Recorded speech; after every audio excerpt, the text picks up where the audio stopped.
এটাই হচ্ছে বাংলাদেশি রেস্টুরেন্ট, যেখানে নামের সাথে সাথে কাজেরও অনেক মিল পাবেন। ঘরোয়া রেস্টুরেন্ট, যেখানে শীতের পিঠা পেয়ে যাবেন অ্যাভেলেবেল সন্ধ্যা 6টা থেকে রাতের 10টা পর্যন্ত যারাই আপনারা যাবেন। রেস্টুরেন্টটা লোকেটেড ওই তো আপনার ফিরোজ আব্দুল আজিজের মধ্যে। বিশ্বাস করুন ভাই, মন থেকে ধন্যবাদ জানাচ্ছি ওনাদেরকে। বাংলাদেশি রেস্টুরেন্টটা যেমন হওয়া দরকার ঠিক তেমনই ভাই। আমরা অধিকাংশ বাংলাদেশি রেস্টুরেন্টে যেমনটা দেখি, এটা টোটালি আলাদা ভাই।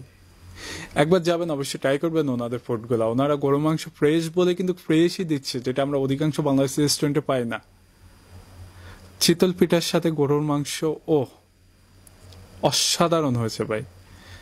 আবারও বলছি, ঘরোয়া রেস্টুরেন্টে যারাই আছেন সবাইকে ধন্যবাদ ভাই। বাংলাদেশি রেস্টুরেন্ট বলে যে বাংলাদেশি খাবার দাবার বিক্রি করতেছেন আপনারা, এইটাতে অনেক অনেক ধন্যবাদ। বিশেষ করে পিঠা, যদি আমার বাপা পিঠা ট্রাই করার সুযোগ হয়নি, যেহেতু আমি দেরি করে ফেলছি। আপনারা যারাই যাবেন সন্ধ্যা 6টা থেকে রাত 10টার মধ্যে যেতে হবে। ফিরোজ আব্দুল আজিজের মধ্যে ঘরোয়া রেস্টুরেন্টটা লোকেটেড।